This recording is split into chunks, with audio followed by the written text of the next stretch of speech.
Etapa número 8 y el Dakar 2025 sigue adelante y la verdad es que os lo he dicho desde el principio del Dakar, sigo diciéndolo, sigue vigente, queda mucho Dakar por delante y sigue habiendo cambios en la clasificación en la parte de arriba porque se van cogiendo, se van, robando tiempo iba a decir, pero la verdad es que se lo están trabajando muchísimo en el desierto.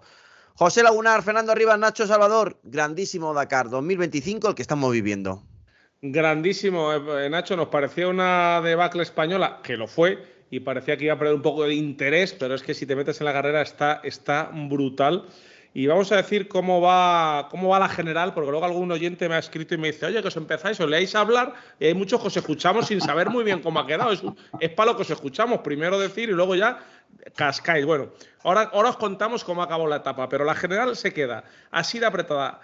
Lategan con su Toyota sigue líder, ha aguantado, pero tiene a Al-Raji a apenas 5.40, a Ekstrom a 28.55 y a Nasser lo tiene donde antes de ayer, a 34 minutos 14 segundos, Nacho. Sí, a ver, ¿qué dices? Bueno, pero ¿por qué es preocupante para Lategan si está primero y tiene casi 6 minutos? Pues es preocupante porque hoy ha ganado y mañana viene una etapa larga. Y en las etapas largas, los que abren pista suelen perder mucho tiempo. Y él, como hoy ha ganado, mañana le toca abrir pista con una peculiaridad.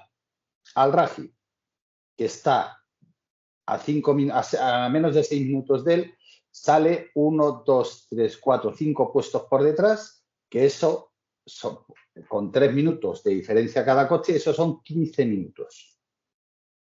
Es mucho tiempo. Lo normal es que llegue casi a contactarle, con lo cual lo normal es que mañana de esos 6 le quite 6 y a lo mejor le meta otros 6. Pero es que si Al-Raji sale ahí, tenemos a Ekstrom que sale el 17 y los 10 primeros salen cada 3, que esos son 30 y luego salen cada 2. Estamos hablando de unos 36 minutos. Volvemos a la general. Ekstrom está a 28, con lo cual, ¿qué puede pasar?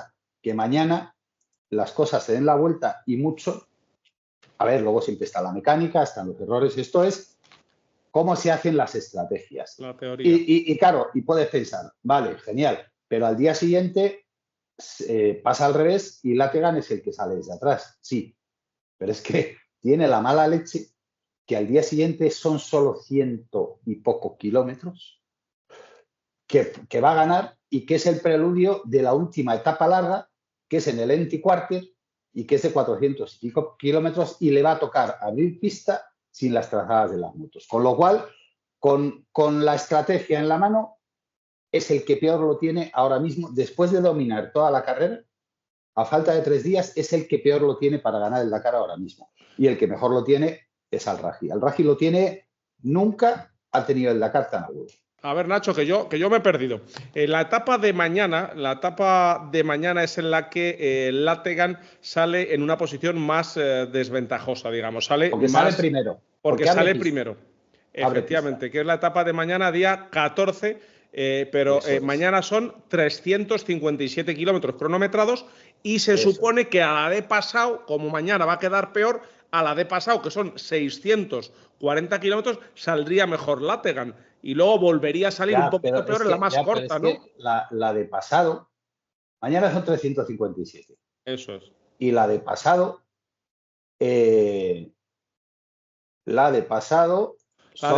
son, día 15, son 642 en coches. Ya, pero de esos 600, son 115 de especial.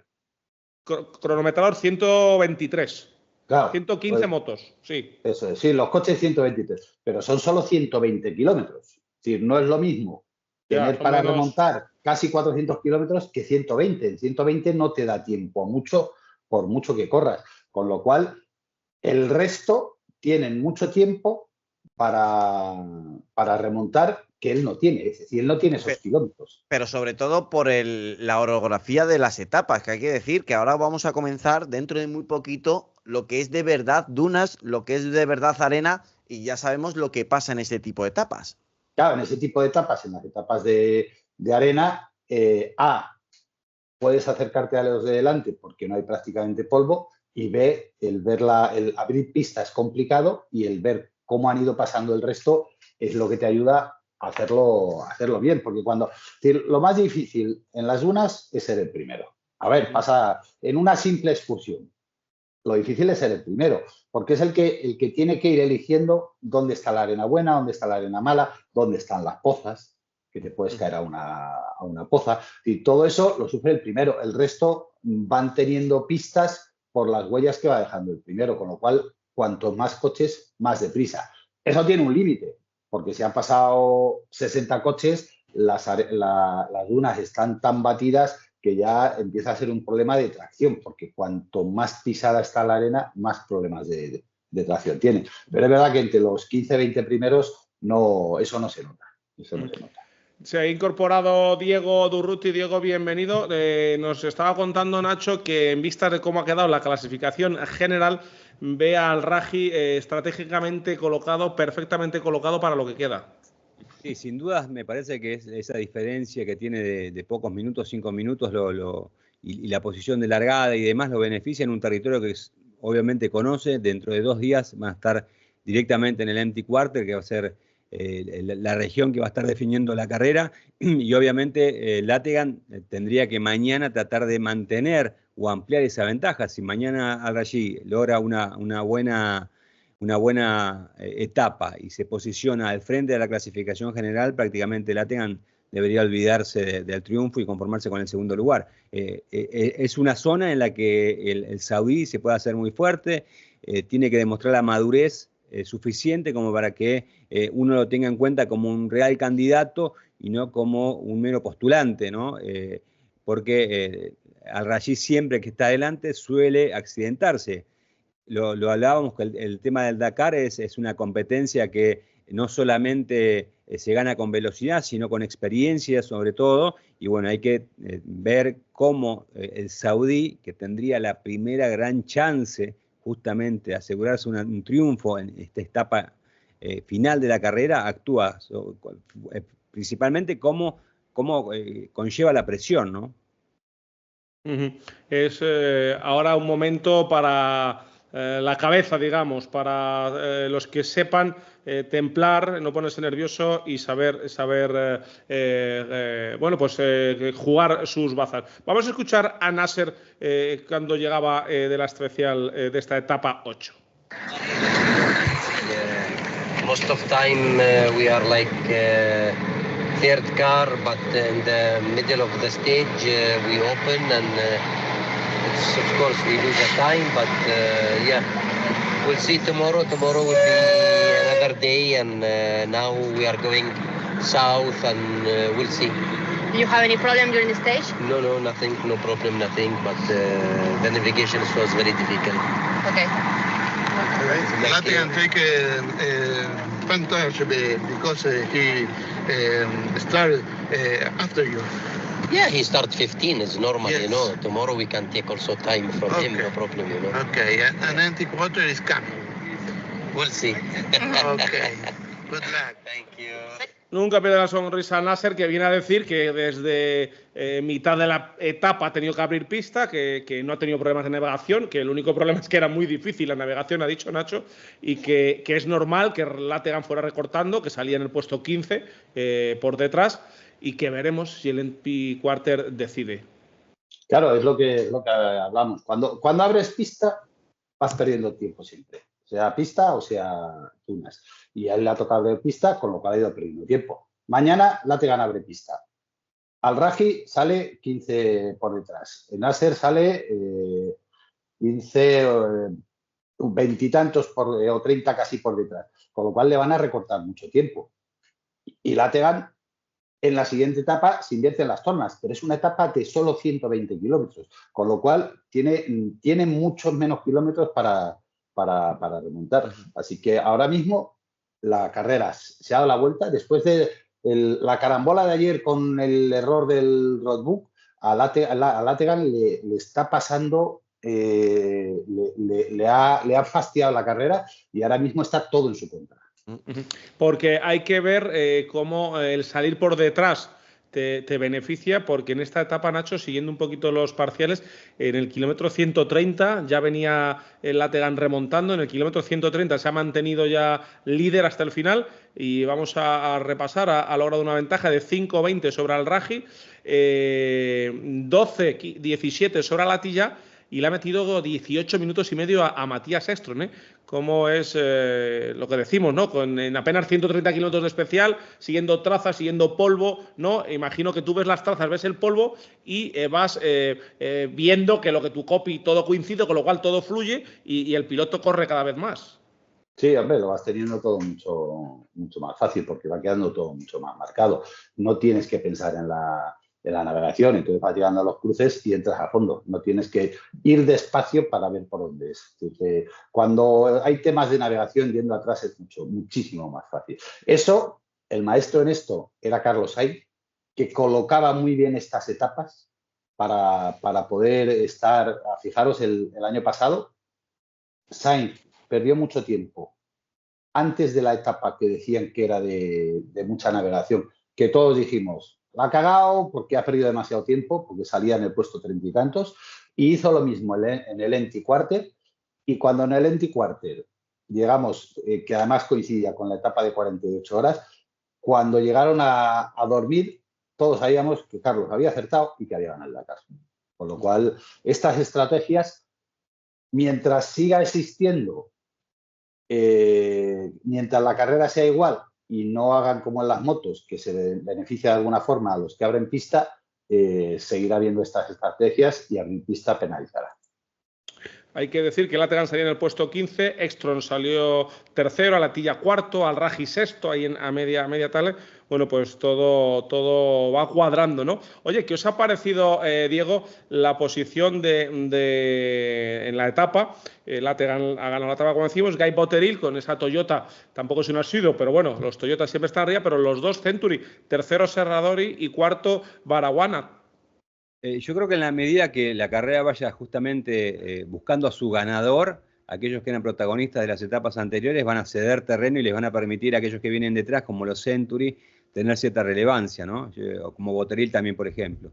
O sea, me parece que pasa más por ese lado, ¿no? Por una cuestión de que los líderes tienen la cabeza en otra cosa, ¿no? Y no en acelerar tanto, sino también en justamente en mantener la posición general que tienen, ¿no? Creo que eso, que no extrañe que algún Century gane alguna de las etapas que vienen, ¿no? Más teniendo en cuenta el tema de la estrategia y demás, cosas que contaba Nacho recién. Sí, que ahora todo el mundo va con la calculadora y con el crono. También buena etapa para Nani. Tenemos otra victoria de etapa de Toyota, así que de momento es casi menos una de Mini, es correcto, casi pleno y sigue con Nani, que ha hecho una etapa genial. Sí, con Nani, que ha quedado quinto a 5:17, está trabajando obviamente de mochilero, pendiente de sus compañeros, pero ha podido correr con el coche en forma y quinto a 5:17. Luego llama la atención también, bueno, en el puesto 11 de la etapa ha entrado Nasser y en el puesto 12 ha entrado Cristina. Obviamente ahí a las espaldas de Al-Attiyah, siempre Cristina y Pablo. Sí, fíjate que solo un minuto de diferencia. Lo cual demuestra que Cristina está cogiéndole el tino al coche que está corriendo y sobre todo queda en una posición inmejorable para mañana, porque acordaos que en otras etapas cuando Cristina queda por delante de Nasser luego tenía que parar, que posiblemente lo que le toque hacer mañana a Nani, tomar la salida y quedarse esperando a Ekström, que sale muchísimo después, para de verdad poder ser un mochilero, que es lo que hizo Cristina con Nasser. Y ahora está genial porque saldrá Nasser y 2 minutos después llevará a Cristina, con lo cual el más mínimo problema la tiene ahí, la tiene encima. Oye, Nacho, ¿tú ves a Cristina, abrimos aquí un paréntesis, capacitada para ganar un Dakar, para proponerse como piloto principal y ganar un Dakar ya?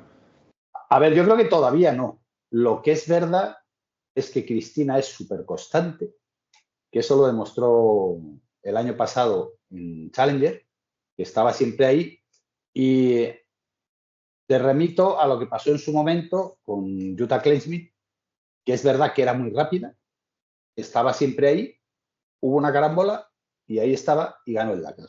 Entonces, como el Dakar es una carrera tan rara, todo puede ser.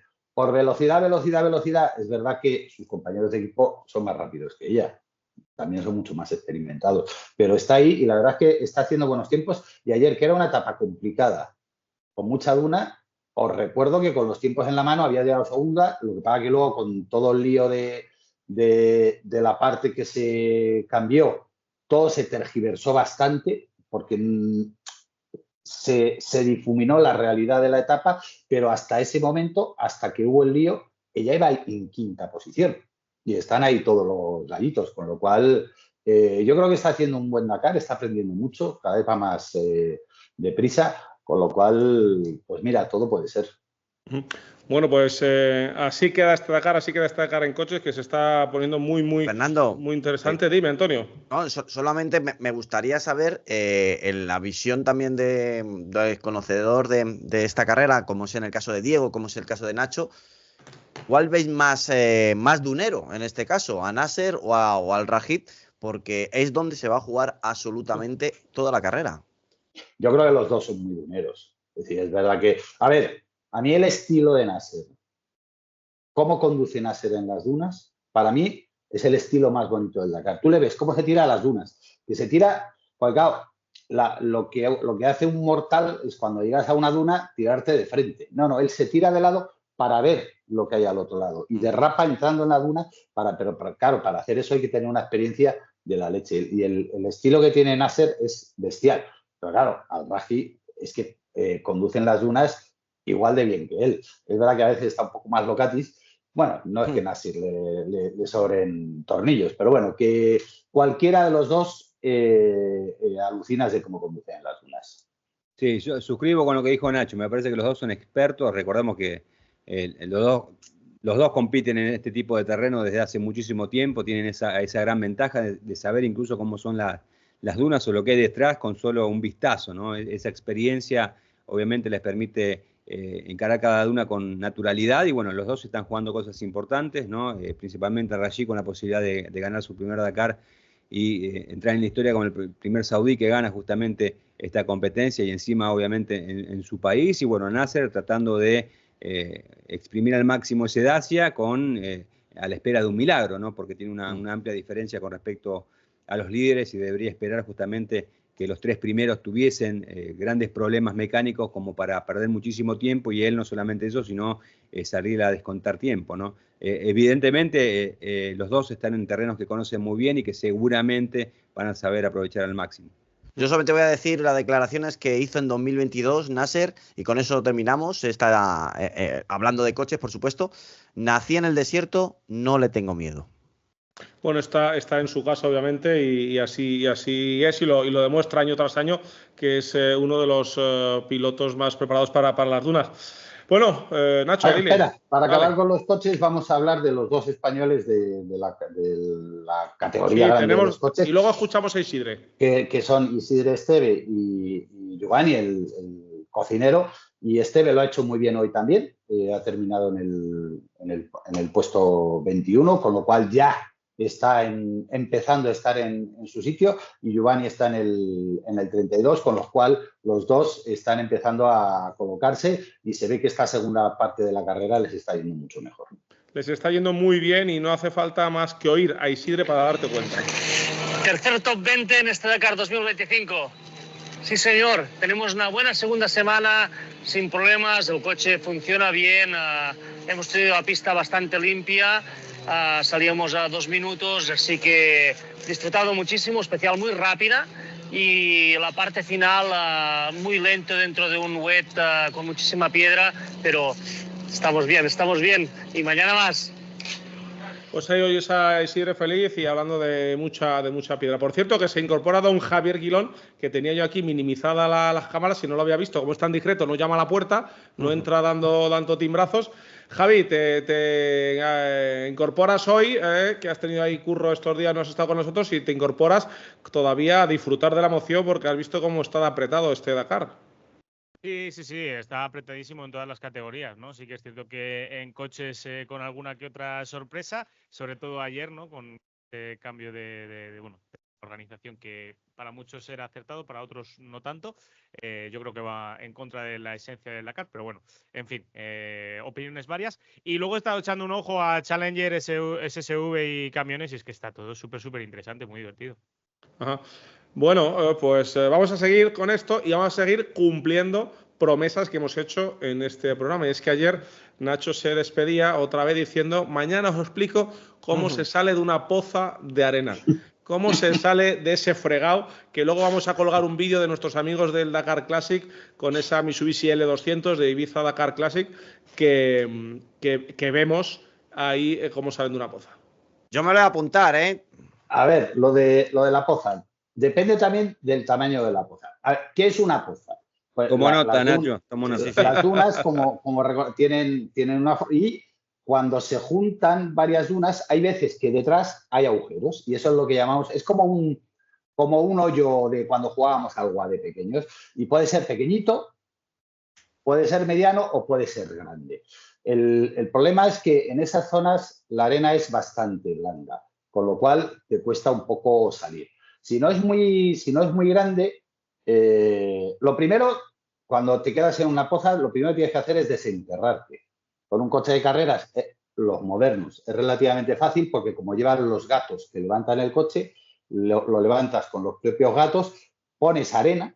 Los gatos, Nacho, hay que explicarlo, gatos hidráulicos que desde dentro son gatos hidráulicos, desde dentro del coche le das a un botón y se levantan y te levantan las ruedas. Pero hay que poner una base, ¿no? Pues si no se hunden. No hace falta, porque tienen una buena base. Tienen una buena base y te levanta bastante. Entonces ya tienes el coche, como mucho echas un poco de arena para que luego no se vuelva a enterrar y eso te ayuda bastante. Entonces, si es pequeña, tienes que intentar hacia adelante y hacia atrás y lo normal es que consigas salir. Un truco.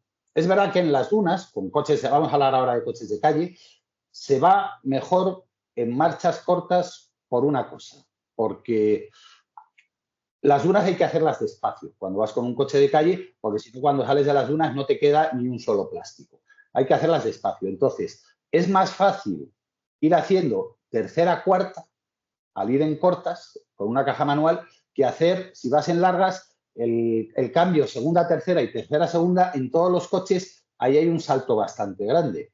Y ese salto hace que te quedes muy parado y te hace perder mucha inercia. Y la inercia es fundamental en las dunas. Con lo cual, normalmente vas en cortas. Pero te has caído a una poza.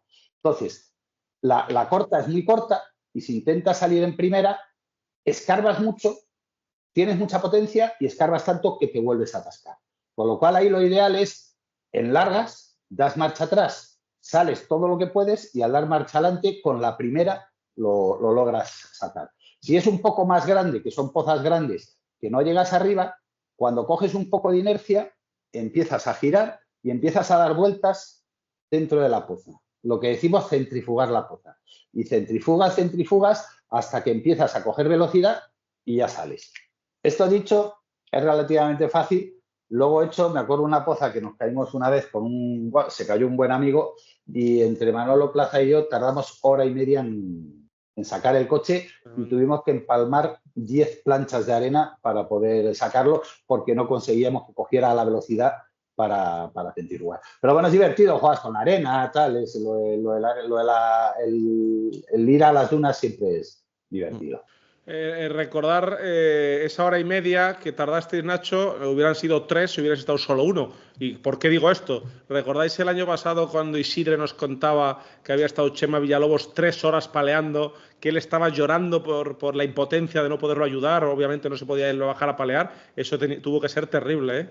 Sí, es verdad que cuando estás solo es mucho más complicado. Y eso que con los coches de carrera es todo mucho más fácil, porque es verdad que aunque no tengan los gatos hidráulicos, todos los coches de carreras llevan anclajes rápidos para meter gatos largos que tú metes el gato y levantas el coche. Es decir, tú en un coche de calle no tienes donde meter un gato. Lo normal es que utilizamos gatos hinchables que los metes debajo del coche, pero claro, tienes que hacer sitio en la arena para meter el gato, mientras que en los coches de carreras es un tubo en el que entra otro tubo y ya metes el gato y lo subes muy rápido. Yo recuerdo un atasco que tuve, el más gordo que he tenido fue con Marc Blázquez, por hacer caso a uno al que Blázquez le caía mal, y nos indicó, y Blas que le hizo caso, y nos caímos a una poza y nos quedamos con las 4 ruedas en el aire. Empanzado 4 ruedas todo. en el aire, que eso es, yo cuando lo vi dije, aquí nos quedamos a vivir.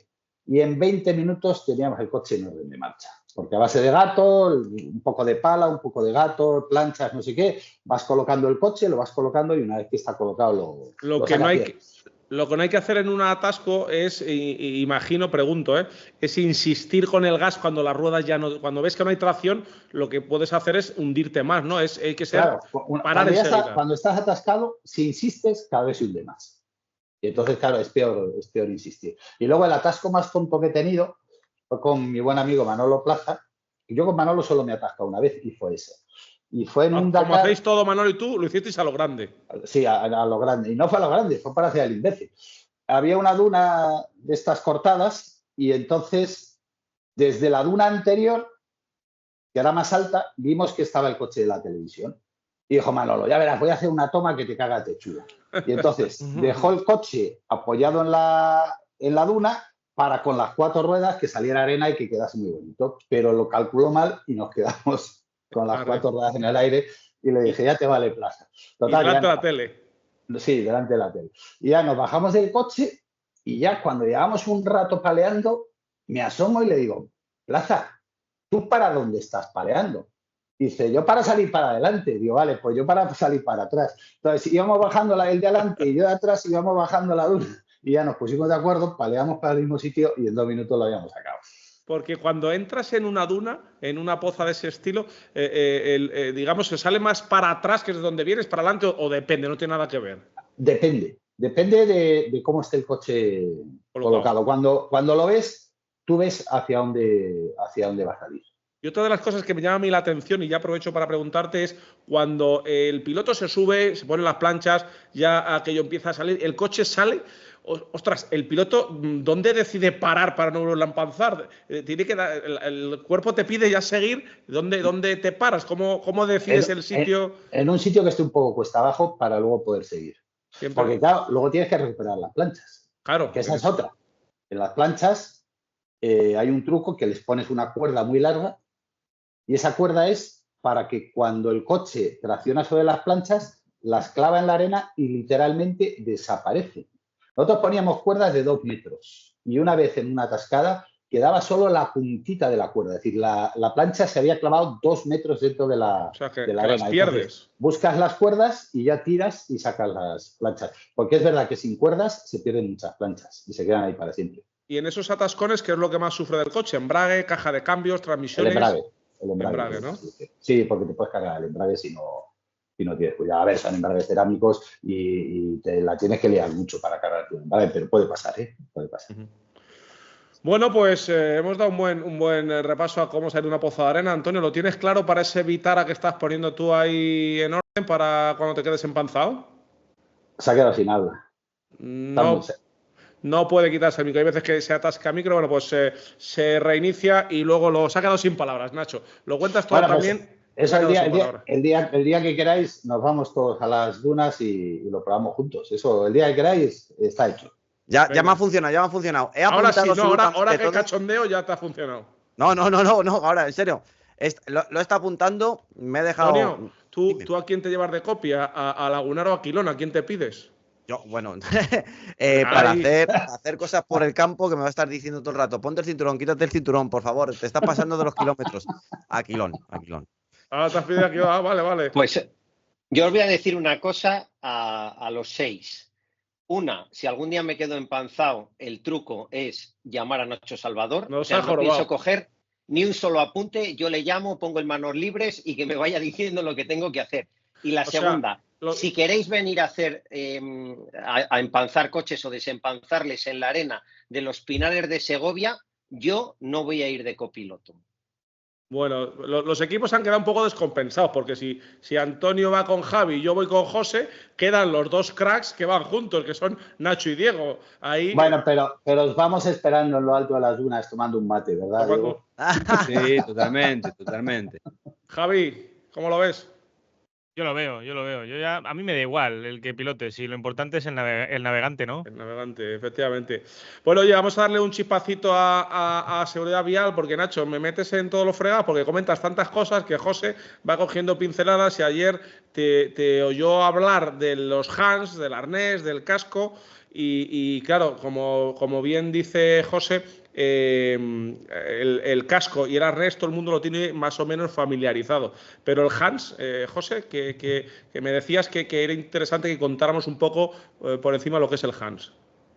Bueno, por encima o por debajo, como quieras. Al final el Hans es un soporte que protege la cabeza y el cuello. Es un dispositivo de seguridad pasiva que tiene una forma de U y que lo que hace es limitar los desplazamientos de la cabeza, del cuello, tanto en los impactos frontales como en los impactos laterales. ¿Y cómo es el funcionamiento de este dispositivo llamado Hans? Bueno, pues al final lo que hace es que sea solidaria la cabeza, el cuello y el pecho, de forma que la única articulación que se va a mover cuando tenemos un impacto fuerte, una deceleración fuerte, pues son un poquito las caderas, porque como digo, la parte más frágil del cuerpo es la unión de la cabeza, el cuello y el pecho, y eso gracias al Hans, y solidario totalmente con el casco y con los arneses, hace que todo sea un bloque. ¿De qué está hecho un Hans, José? Pues al menos los que yo conozco están hechos de fibra de carbono y no pesan más de medio kilo. No sé si les habrá de otros materiales, pero el ideal es fibra de carbono. Para cualquier tecnología de estas características, lo ideal es siempre fibra de carbono. De hecho, te recuerdo, Fernando, que tenemos un podcast en Auto FM. Si pones automoción fibra de carbono, te va a salir el podcast nuestro seguro, en el que vas a flipar, salvo que lo hayas escuchado ya, la cantidad de cosas que se hacen con fibra de carbono, tanto en aeronáutica como en automoción, y cómo están totalmente ligadas unas y otras. Dime la parte negativa. ¿Alguna cosa habrá que no sea útil este Hans?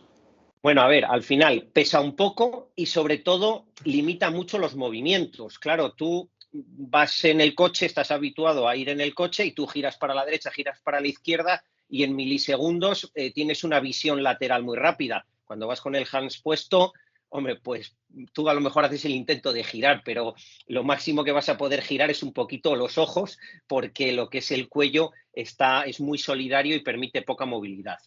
¿Y cuándo llegó a implantarse en el automovilismo? Bueno, pues aunque el origen de la invención es de 1980, hasta el año 2000-2001 no empieza a implantarse en competición. Tardó mucho en implantarse y eso que desde el principio de los primeros test se vio como reducía hasta un 80% las cargas en el cuello. Fue, por ejemplo, en Fórmula 1 en el año 2003 cuando se instauró, y en la NASCAR, que para estas cosas son bastante más avanzados, lo hizo un poquito antes, en el año 2001. Bueno, pues creo que también tenías por ahí algún piloto al que claramente le ha salvado la vida, algún piloto del que todos admiramos. Pues sí, además en Brasil un piloto español de Fórmula 1 es el primer piloto al que claramente le salvó la vida o le salvó el Hans de una lesión medular muy importante, pero la realidad es que el Hans ha salvado miles de vidas y miles de lesiones cervicales desde que se lleva utilizando, ya te digo, desde principios de los años 2000. Es una pena porque... El Hans, voy a hacer un pequeño apunte. El Hans lo que evita es lo que llamamos el golpe de conejo, que es un golpe fuerte del cuello. Tú cuando hay una deceleración muy fuerte, pegas un golpe fuerte y eso el Hans lo evita y te sujeta la cabeza. Y, por ejemplo, un accidente que hace algunos años y que murió Magnier, el copiloto, buen amigo, gran amigo, el copiloto de Nani Roma, iban en una nube de polvo y aún no iban demasiado deprisa, pero chocaron contra el pretil de un puente y fue de deceleración en seco. Nani estaba agarrado al volante y se sujetó, pero él tuvo el golpe y se quedó tieso, se partió el cuello. Y si hubiese llevado un Hans, ahora mismo estaría con nosotros. Con lo cual, ese tipo de golpes que son muy habituales o un golpe en una duna, tal, la verdad es que evita muchas lesiones y la verdad es que está muy bien, aunque es verdad, como dice José, que los movimientos laterales los limita un poco, que eso para navegar también es jodido, porque se mira mucho por las ventanas, pero bueno. No todo pueden ser ventajas. Pero te acostumbras al final también, sabes que estás limitado sí, y al final con los primeros no podías moverte nada. Pero ya los últimos, la correa tiene un pasador atrás que hace que se pueda mover de lado. Lo que pasa es que te mueves más despacio. Entonces, cuando quieres mirar deprisa, igual ya cuando has mirado ya no está lo que querías mirar. Pero bueno, tienes un cierto movimiento hacia los lados de la cabeza. Todo esto ha ido evolucionando. Los primeros hands eran bastante incómodos y en todo terreno tardaron en implantarse. Os iba a contar una anécdota, pero no sé si debo porque fue una trampilla que hice una vez. Pues entonces debes totalmente. Ya prescribió. No, venga, os la cuento. Había un verificador, que ya os he hablado de él, que era muy, muy, muy estricto. Y entonces me hablaba siempre del Hans. El Hans. Y yo se lo decía, es que yo lo veo incómodo y tal. Total que por un error, a una carrera, Manolo Plaza y yo nos fuimos con unos monos sin homologar. Y nos dimos cuenta cuando estábamos allí. Y íbamos a salir a la prólogo y, ostras, que si estos monos están caducados. Nos van a echar, que el año anterior habían echado a Colin Murray por llevar un guante caducado. A Colin Murray, en la baja. Total, que le digo, espérate, que esta la salvamos. Entonces, saca los hands, que los teníamos ahí, y hoy es el día que lo va. Entonces, me voy con los hands y me voy al suizo y le digo, llevas un montón de tiempo diciéndome que hay que probar el hands, que no sé qué tal. Mira, te voy a hacer caso. Manolo y yo vamos a correr la Baja Aragón con los hands y te voy a hacer un informe. ¿Veis? Este es un tío que mira la seguridad. Entonces ya ni nos miró los monos. Y era para tenerlo con la atención enfocada en el Hans, ¿no? Es verdad que le hice un informe muy bueno porque ahí fue cuando descubrí que los Hans, aquellos primeros, con el movimiento del cinturón, como se te va soltando, se giraban un poco y eran un poco incómodos. Entonces, primero les pusieron unas tiras en los lados para que no se girasen y luego han cambiado bastante, con lo cual ahora ya eso no pasa. Pero es verdad que no lo hicimos para probar el Hans, lo reconozco ahora por primera vez, pero la verdad es que estuvo bien y pudimos probarlo, porque si no, no lo habríamos probado porque lo veíamos como un cacharro asqueroso. Pero tenía muchas ventajas y así se lo dije a Lionel. Primer comentario, ¿cómo se está apretando la boca a Lagunar para no decir que Nacho corrió con un buzo que no estaba homologado? Está haciendo fuerza. No, le hemos quitado el micrófono. No sé si no es una foto esa de Lagunar. Le hemos muteado. Bueno, está inmutable. Claro, es que a Diego le hemos quitado el micrófono a José, que es el truco. Claro, apáguenselo. Lo otro, cuando se instauró el Hans, como bien decía José repasando la historia, hubo muchísimo debate justamente porque los pilotos no estaban acostumbrados, básicamente en la Fórmula 1. El efecto conejo que hablan ustedes, nosotros le decimos latigazo acá en Argentina, sí, que es ese efecto donde la cabeza se va hacia adelante, que afortunadamente... En todo el mundo, Diego, en todo el mundo se llama latigazo cervical, menos en casa de Nacho, no te preocupes. Bueno, está bien. Perfecto. Y la otra cosa, primero y principal, hoy el Hans es obligatorio, no es como el buzo, el casco, además es equipamiento obligatorio. Hans es la marca comercial, no solamente es el dispositivo de cuello y cabeza, que es la denominación es Head and Neck Support, soporte de cuello y cabeza.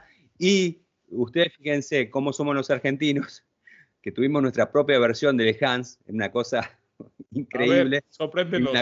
Una cosa increíble o totalmente ilegal, pero una categoría muy importante de la Argentina lo utilizó durante mucho tiempo. Era como el Hans alternativo. No sé si en España hay medicamentos alternativos que son genéricos. Sí, bueno, sí. Acá teníamos nuestro Hans genérico. Obviamente, afortunadamente eso no se hizo más, era alguien que sabía manejar la fibra de carbono y bueno, dijo, bueno, a ver, voy a comprar un Hans, lo copió, lo replicó y con su propia marca, orgulloso, durante un par de años estuvo en una categoría argentina, hasta bueno, afortunadamente después directamente se hizo de uso obligatorio el Hans original, ¿no? Justamente para proteger. Sí, es como la ropa, si queréis mañana hablamos de la ropa interior ignífuga, que eso también fue duro instaurarlo en el todoterreno.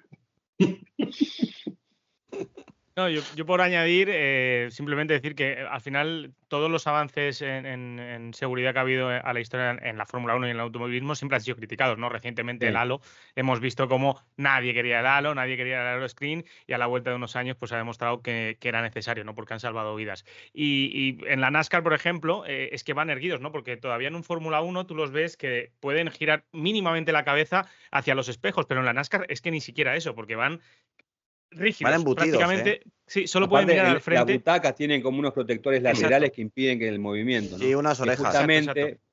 Justamente lo que hace el Hans es la desaceleración hacia adelante, pero uno de los puntos débiles es justamente el movimiento lateral. En cambio, acá en la NASCAR justamente tienen las butacas con unos protectores y evitan eso, ¿no? No hay movimiento en la cabeza. Es que la primera vez que corres con un bucket con orejeras, ya nunca más quieres un bucket normal. Sí, no, porque te protege mucho el movimiento lateral. Y no, por último, decir que últimamente estoy participando de manera narrando las carreras o bien como piloto en karting de 4 tiempos. Y es súper importante también decir a la gente que se pongan los collarines estos que te pones para protegerte de esto. No hace la misma labor que un Hans, pero evidentemente cuando tienes un golpe por detrás te limita mucho el retroceso del cuello hacia atrás y te puede evitar una sanción. Sí, ese latigazo. Es que mismamente este fin de semana ha pasado que un chico iba sin este collarín, le han pegado un golpe por detrás y, bueno, por suerte no ha habido graves consecuencias, pero tuvo que ir al hospital. Está dolido. Un detalle a lo que acabas de decir, que no hace falta ir a los CAR, simplemente en tu coche cuando paras en un semáforo.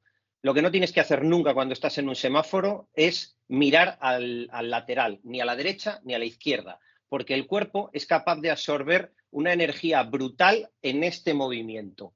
Pero si ese movimiento se hace con la cara girada hacia la derecha o hacia la izquierda, tienes una lesión sí o sí. Eso, y quédate siempre con el freno pisado a tope en los semáforos, por favor. O sea, no hace falta ir a la competición para aplicar estos detalles. Yo recuerdo si pasa una chica guapa no puedes mirar, José. No, José no mira. Lo que nos propone, no es vida. José no mira. No, decía que yo recuerdo la primera vez que corrí con Hans, que es súper dificultoso. Yo corría en montaña, en subidas en cuesta, con lo cual hay muchas horquillas muy cerradas y ese mirar al vértice, al interior, pues tienes que irte acostumbrando ya lo ves desde lejos y ya sabes que está ahí, el vértice no se va a mover y a ir moviendo. Una pena que no lo tengo aquí en casa, lo tengo en el pueblo, para por lo menos los que nos ven en YouTube que lo pudiéramos enseñar. Vamos a dar el salto, si os parece, a las motos. Diego. Exactamente, fue antes de seguir, porque me voy a olvidar, si no digo esto me voy a olvidar. Hoy hubo controles antidopaje sorpresivos. Cierto. Es un bombazo, ¿eh? Primera vez en la historia del Dakar. Sí, que dicen que persiguen a alguien, ¿no? Exactamente, y lo más curioso fue los primeros fueron a los motociclistas, y por ejemplo, Daniel Sander no tuvo ningún problema, le dijeron esto es un control sorpresivo, tenés que dejarme la moto, tenés que ir a cierto lugar a dejar la muestra, y Toya Yaraina, por ejemplo, no quería dejar la moto, sola, que eso también creo que debería haber sido algo que se debería haber notificado al menos a los equipos. ¿Por qué no quieren dejar los vehículos solos? Por miedo a algún complot, ¿no? Claro. O miedo a que alguien toque algo en la moto. Claro. Han sido 6 pilotos los seleccionados, ¿eh? Exactamente. Y Toya fue uno de ellos. Y bueno, a Toya recién se fue cuando vino alguien del equipo Honda a custodiar su moto. Ahí firmó lo que le habían dado y se pudo ir. Fue una de las cosas realmente llamativas, ¿no? Y son todo 6 bien, porque han dicho que no daban más abasto. Es decir, que el sistema que tienen, pues tiene distintos procesos y que no pueden hacérselo a todo el mundo. De todas formas, fueron los de fue el Comité Mundial de Antidopaje, fueron bastante vivos, porque no se fueron al medio del desierto, no se fueron a un bivac del desierto, sino al de Riyadh, donde está la ciudad. O sea, eso era para mayor comodidad de ellos, obviamente, ¿no? Claro. Y un apunte de esto es que hemos dicho que es la primera vez en la historia del Dakar que se hace un test de antidopaje, por así decirlo, y a mí me ha hecho mucha gracia la explicación. No, es rutinario. Si es la primera vez que se hace históricamente, ¿cómo va a ser rutinario? No tiene sentido. En teoría, el reglamento en la mano hace ya muchos años que se avisó que se podía. Es más, a nosotros en el Campeonato de España de Rallys Todoterreno nos lo hacía. Y salió algún positivo en cocaína y cosas de esas que pasan de vez en cuando. Pero es verdad que se hacían como se hacían controles de alcoholemia en la entrada del parque cerrado. si no me equivoco, en el Rally de Marruecos 2022 hubo test. No, en el Rally de Marruecos de este mes se hizo. Y en el Rally de Andalucía 2022 este año, también se hizo. Exacto, eso es. Pero, una cosa, Nacho. Una consulta, Nacho. En estos controles antidoping, sabemos que salen muy pocos positivos y son algún energúmeno que se ha despistado por ahí. ¿Hay más positivos en drogas o en alcohol? A ver, no ha habido, es decir, que yo conozca, ha habido algún positivo. Lo que pasa que, a ver, el tema de los controles antidoping en humanos normales como nosotros es muy fácil. Yo un día, a mí me ha pasado 2 veces, un día con una gripe y otro día con una otitis. Con la otitis, jugando con el niño en la playa, me entró agua en el oído, me dolía mucho, estaba en Peñíscola, fui al médico de urgencias y échate estas gotas. Y me las eché. Y como a los 15 días, que ese fin de semana teníamos carrera y nos jugábamos el Campeonato de España, me dio por mirar el prospecto, no sé por qué. Y leo el prospecto, empiezo a leer y pone atención deportistas. Y dije, la acabo de cagar. Entonces, por esas gotas habría dado positivo en el control antidoping, por una mierda de gotas para los oídos que no tiene nada que ver y que no influye. Hay tantas cosas que dan positivo que al final, coño, para copilotar. Entonces, ¿qué hice? Llamé al médico de la federación, a Pepe Cuartero, y le dije, oye, me ha pasado esto, que es algo que pasa en gente que se dedica no profesionalmente o no dedica su vida solo a esto. Y me dijo, vale, lo que tienes que hacer es que el médico te diga que te ha pasado esto y que haga un informe y que diga que te tenían que poner esas gotas. No pasa nada. Médica. Claro, por prescripción médica. Pero es que otra vez, teníamos otra carrera, fui a una farmacia de guardia con gripe y le dije, ahí va, espera, mira el prospecto que ya me pasó y me fui con una caja de aspirinas. Nada de lo que hay antigripal, absolutamente nada. Si te tomas cualquiera de esas cosas, das positivo. Pero es que das positivo con 3 cafés. Sí, hay que tener en cuenta lo siguiente. El listado que se toma en cuenta de las sustancias prohibidas es el del Comité Olímpico Internacional. Obviamente un deportista que está haciendo un tratamiento antes de una competición tiene que decir que está tomando un medicamento justamente para evitar este tipo de cosas, ¿no? Yo no sé si esto ha pasado en España. Acá en la Argentina tuvimos 2 casos de doping positivo por marihuana, los 2 casos. Y a nivel mundial... Y a nivel mundial, que los pilotos fueron suspendidos, les habían aplicado una suspensión de 1 año y después se la redujeron a 6 meses por un antecedente a nivel mundial. El primer caso de un control de doping positivo fue el de Thomas Enge, cuando competía en la Fórmula 3000, fue el primer piloto en la historia en dar positivo. Después volvió a dar positivo muchos años más tarde. Y después, también por marihuana. Y después... hubo otros 2 controles positivos, que fueron uno de Fran Montagny cuando corría en Fórmula E, positivo con cocaína, y después otro joven piloto que era muy joven, no sé si no era del karting también, pero era por un medicamento. Son contados con los dedos de una mano, digamos, los...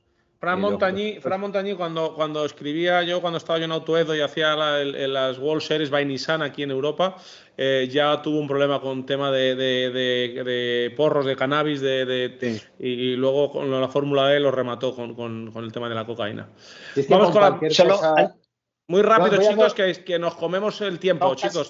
Muy rápido. El campeón de España de todoterreno hace unos años perdió el título por un control antidoping. Y luego hubo otro caso de un piloto que yo lo sé porque estaba en la comisión de todoterreno, con lo cual no voy a decir el nombre, que dio positivo y era porque tomaba Viagra. Viagra, fíjate. Sí. Entonces, esas cosas dan doping, sí. Tened cuidado con la Viagra. Bueno, ya lo sabemos. Gracias, Nacho, por la información. Vamos a tener cuidado. Bueno, ya sabéis entonces... que yo estoy aquí únicamente para enlazar la seguridad vial en competición versus la seguridad vial en la calle. Bueno, pues sin haber preparado absolutamente nada, hemos visto que igual que en la calle hay un 4000% más de positivos en drogas que en alcohol en España, vemos que los casos puntuales, ínfimos, testimoniales que hay en la competición no son por alcohol, son por drogas. Me habías asustado porque yo pensaba que ibas a decir, yo estoy aquí para hablar del Viagra, pero he visto que no era, es por eso. No sé ni lo que es, sinceramente. Vamos con la moto, Diego.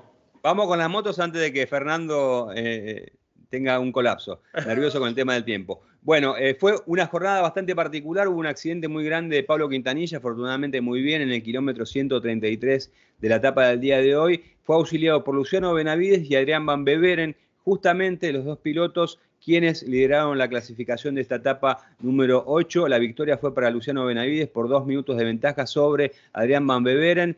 Hasta ese momento, hasta que los dos pilotos no llegaron al campamento, no se les reconoció el tiempo. Hasta ese momento Toyo Yareina lideraba justamente la clasificación de la etapa, cosa que le venía muy bien con respecto al tema de la general.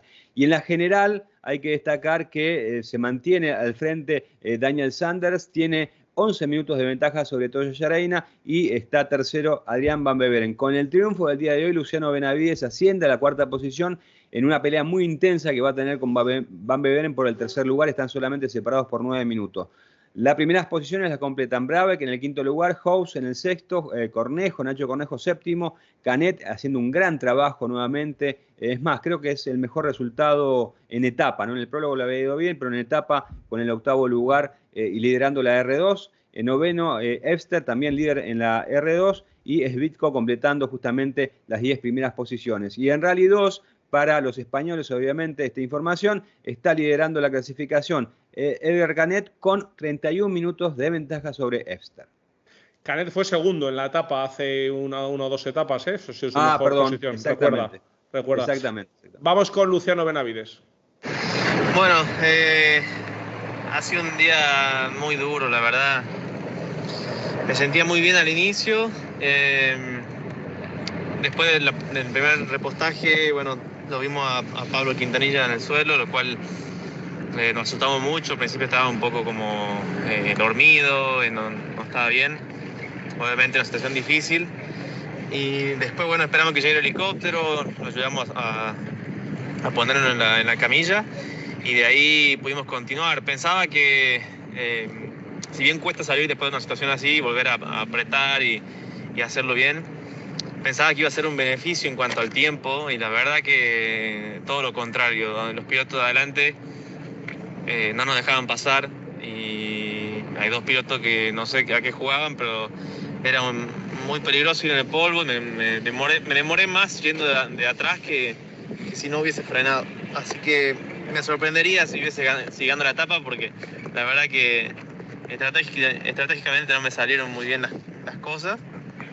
Pero bueno, yo me sentí bien arriba de la moto y contento de llegar en una pieza porque tuve mucho susto hoy. Hoy creo que no hubo muchas complicaciones de navegación.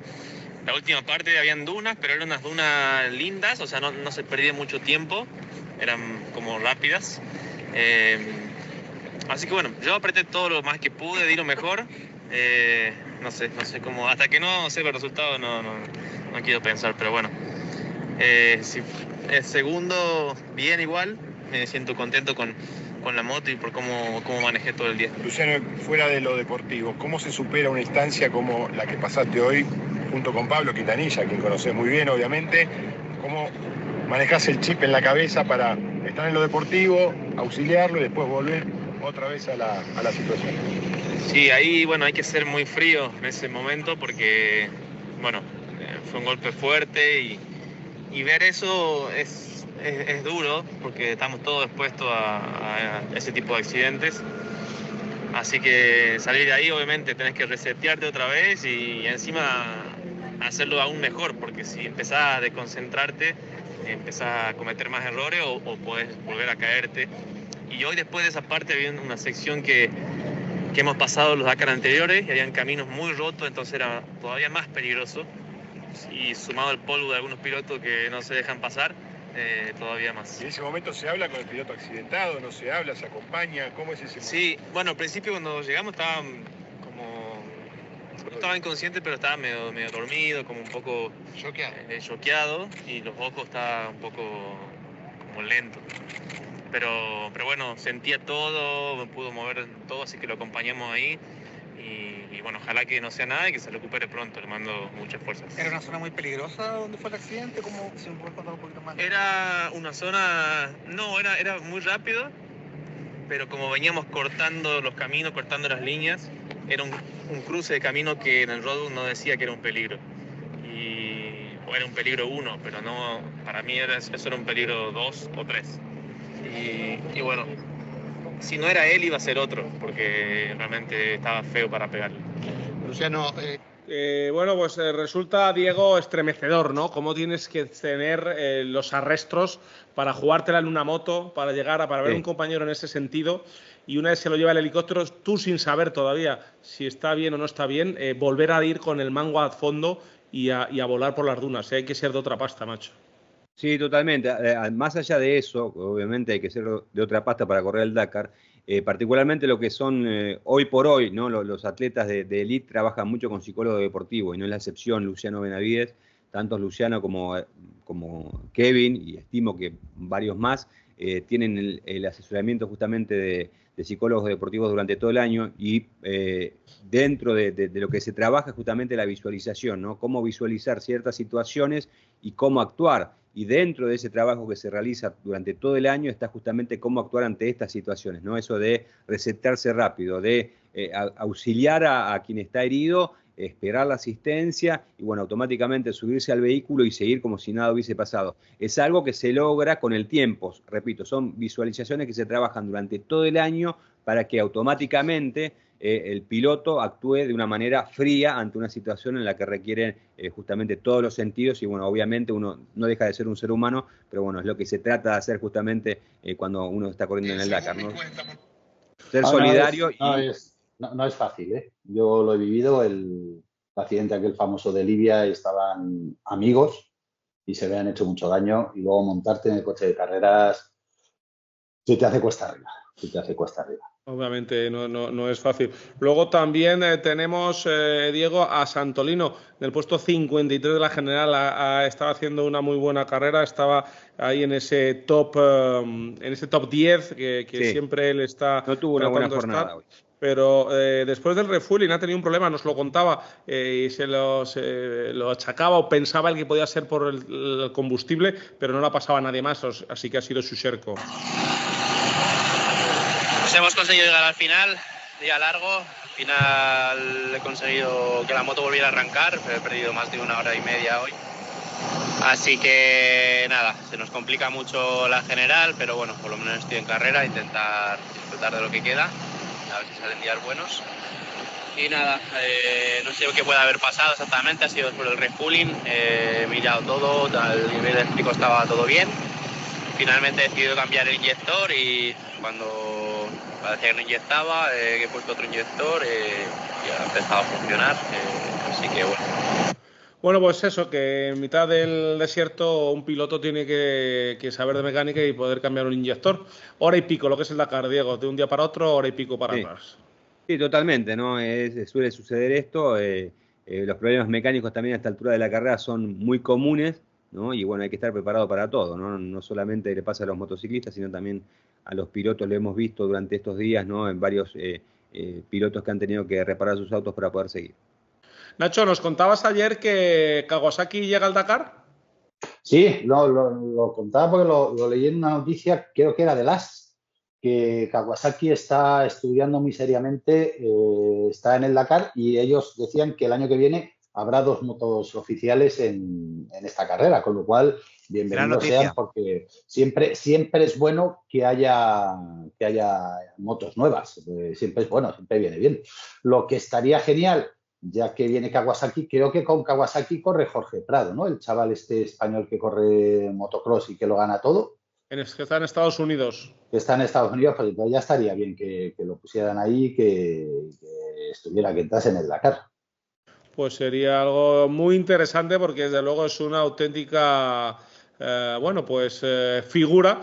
Ha fichado hace apenas unos meses, ha sido un piloto de KTM, criado en KTM, de hecho es piloto lucense que se fue con 10-11 años ya a vivir a Bélgica al lado de las instalaciones de KTM y a entrenar, se jugó su futuro, le salió bien y ahora ha fichado por el equipo Monster Energy Kawasaki. El 19 de noviembre fue. Efectivamente. Javi, Quilón, ¿cómo va tu tocayo Javi Vega?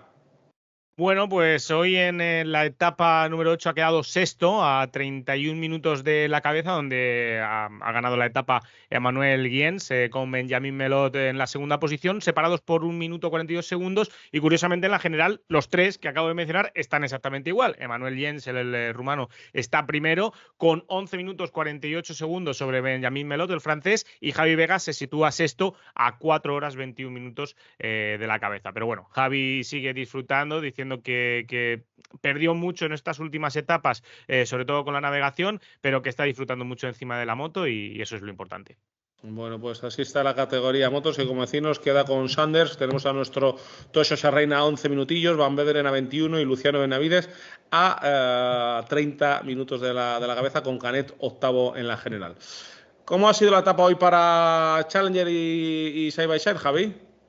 Bueno, pues tenemos muy buenas noticias, ¿no? Tanto para los españoles como para los latinos. Y es que Pau Navarro ha ganado la etapa número 8 en Challenger. Venía de hacer ya unas etapas sensacionales porque viene de no bajar del top 3 en las últimas 3 etapas. Esto es algo también muy, muy bueno para Pau. Y hoy han conseguido ganar la etapa, tanto él como Lisandro Ezequiel Cisterna, el argentino, su navegante. Se han llevado la etapa por 1 minuto 23 segundos sobre Paul Sperring, que ha quedado en esa segunda posición. Y en la general sigue Nico Cavigliaso en esa primera posición, por una sencilla razón, y es que aunque ha quedado en séptima posición en la etapa de hoy, las diferencias no han sido muy grandes. El top 10 está en 23 minutos en la jornada de hoy y eso hace que no haya grandes diferencias. Pau, por su parte, se sitúa cuarto a 1 hora y 40 minutos del argentino Nico Cavigliaso, y sí que es cierto que el top 3 le queda muy lejos porque el top 3 están en 32 minutos y ya hay un salto de más de 1 hora y 10 minutos hasta Pau, que es el que ahora mismo se sitúa cuarto. Cavigliaso, Diego, ahí sigue a tope con Valentina Pertegarini, con su esposa, con 25 minutitos sobre Guerreiro. Bueno, queda todavía mucho, queda el anti-quarter, no hay que vender la piel del oso antes de cazarlo. No, totalmente. De hecho, en los últimos 20 kilómetros de la etapa del día de hoy tuvo problemas mecánicos, tuvo con el eje delantero. Afortunadamente no fueron grandes inconvenientes y bueno, pudieron seguir hasta el final, pero bueno, como dices tú, Fernando, todavía faltan varias etapas, aunque en cuanto a extensión, la de hoy era la más complicada, el tramo de especial. Los tramos de especial que vienen no son tan largos y ya creo que también eso, si bien es un terreno, el desierto, el anti-quarter suele castigar a todos los competidores. Creo que que sean etapas más cortas en cuanto a especial, obviamente hace que corra de otra manera, también sin exigir tanto también al vehículo, aprovechando la gran ventaja que hay con respecto al segundo, a Guerreiro. Victoria argentina, Javi, en Side by Side. Efectivamente, repite Jeremías González, que ganó la etapa de ayer, la etapa 7, otro que también viene en racha, porque en la etapa 6 también lo había hecho muy bien, quedando en ese top 4. Vuelve a ganar en el día de hoy, 2 minutos 38 segundos sobre el líder en la general, que es Brock Heer, el estadounidense del SLR, y tercero, a 7 minutos 21 segundos ha sido Jerome Desadeler, que ha quedado en esa tercera posición con Diego Ortega, como el español, como navegante. Hay que decir que Jeremías originalmente pilotaba para quads hace unos años en la categoría quad, donde lo estaba haciendo muy muy bien. Nunca consiguió ganar, que me corrija Diego, pero creo que no consiguió ganar nunca el Dakar en quads. Segundo puesto, efectivamente. Y el año pasado fue su primera edición con los coches en Side by Side y quedó cuarto, si no me equivoco, en la general, con alguna victoria de etapa incluso.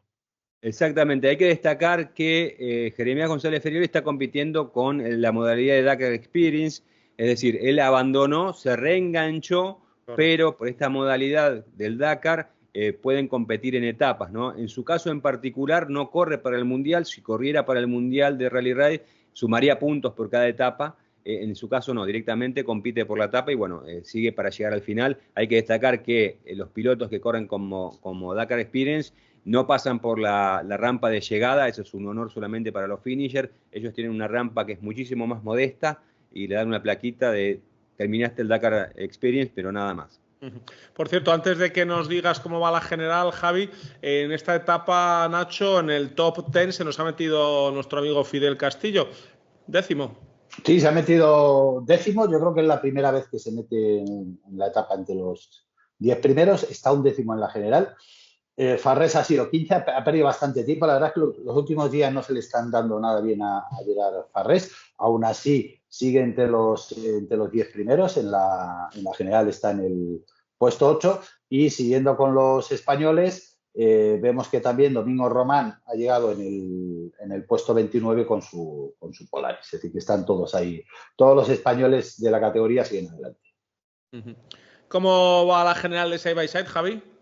Bueno, como he dicho, Broegger, el estadounidense, está al frente de la general y con suficiencia, porque tiene 1 hora 41 minutos de ventaja sobre su compañero de equipo Xavier Desultrec, que es el campeón del año pasado, el ganador de la Dakar del año pasado, que venían ahí los dos luchando, pero recordemos que en una etapa se le complicó, se quedó parado y tuvo esa pérdida. Y luego Francisco López, Chaleco López, está en la tercera posición a 2 horas 8 minutos. Por lo tanto, insistimos, si Broegger no tiene ningún problema muy grave, debería llevarse el Dakar. Bueno, pues segunda victoria para Sebastián Loeb en el Dakar. Sí. Efectivamente. Él no gana, pero su equipo sí. Eso te iba a decir, que él le está costando. ¿Y los camiones? ¿Qué ha pasado esta etapa con los camiones, José? Bueno, pues algo muy parecido a lo de la etapa pasada. Martin Mazic, que es el líder destacado, ha ganado la etapa, seguido de Alex Lopri a 5 minutos y a 6 minutos Zala. La general, Martin Mazic, si decíamos que en la categoría Challenge había bastante diferencia, en esta tenemos al segundo, a Van der Brik, a 2 horas y 29 minutos y al tercero a 2 horas y 36 minutos, con lo cual parece claro que Martin Mazic va a ganar. La cuestión es quién va a quedar segundo y tercero en camiones. Un apunte de Martin Mazic es que hace 2 años consiguió ganar su primera etapa en el Dakar en camiones. Quedó segundo aquel Dakar. Y aquel Dakar consiguió 4 victorias de etapa. El año pasado ganó el Dakar y consiguió 4 victorias de etapa. Este año ya tiene 4 victorias de etapa. ¿Se quedará ahí y ganará el Dakar o conseguirá romper esa racha y llevarse 5 o 6? Ya lleva 4, ya ha igualado. Nacho, no consigo ver, ya sabes, mi pelea continua con la web del Dakar, el mapa para ver dónde está la gente de Classics. No sale hoy el mapa, no está el mapa, ¿lo tenéis vosotros? No, yo no lo tengo ahora. A mí no me ha salido tampoco, Ah, vale. Porque no tengo localizados a nuestros amigos de Ibiza Dakar Classic, no sé cómo van. Ni hay clasificación todavía. No hay, Diego, tampoco la tienen. Se toman su tiempo. Bueno, es que todavía quedan muchos por llegar también, Me da a mí que esta ha sido dura para ellos. Claro, al final, como también es decir, tienen que estar todos para que salgan las clasificaciones, porque al final van con puntos y tal, pues entonces tienen que estar todos, así que ya sabéis que tienen un recorrido alternativo en muchas ocasiones y todo el tema de horarios es distinto. Antonio, ¿qué nos espera mañana? Bueno, pues atención, porque mañana se puede liar, porque según dice la organización, va a ser una etapa bastante rápida, cosa que es el principio de ir al sur, que ya hemos hablado que van a ser las dunas, ya hemos hablado y hemos comentado que es donde puede haber la diversión, y bueno, pues van a salir de la capital de Arabia Saudí, de Riyadh, y van a ir a Harat. Dicen que va a ser rápida, que estén muy atentos, que puede haber cambio de clasificación si alguien se quede por el camino, y sobre todo de cara a las futuras etapas donde se va a decidir, sin lugar a dudas, este Dakar 2025. Por cierto, que no lo he dicho, enlace 232 kilómetros y una especial de 357 kilómetros. Y mañana, que hoy ya se nos ha ido de tiempo, quiero hablar sobre unas declaraciones que creo que son muy interesantes sobre el director técnico de Ford. Y bueno, ya sabemos, el tema que ha habido de los chasis doblados durante este Dakar 2025. Bueno, pues mañana más, chicos. Muchas gracias a los 5 por otro ratito tremendamente divertido de radio. Pues muchísimas gracias, Nacho Salvador, José Lagunar, Fernando Rivas, Diego Durruti, Javier Girón. Mañana más Dakar, aquí, sin lugar a dudas, en Auto FM. Hasta luego, adiós. Chao.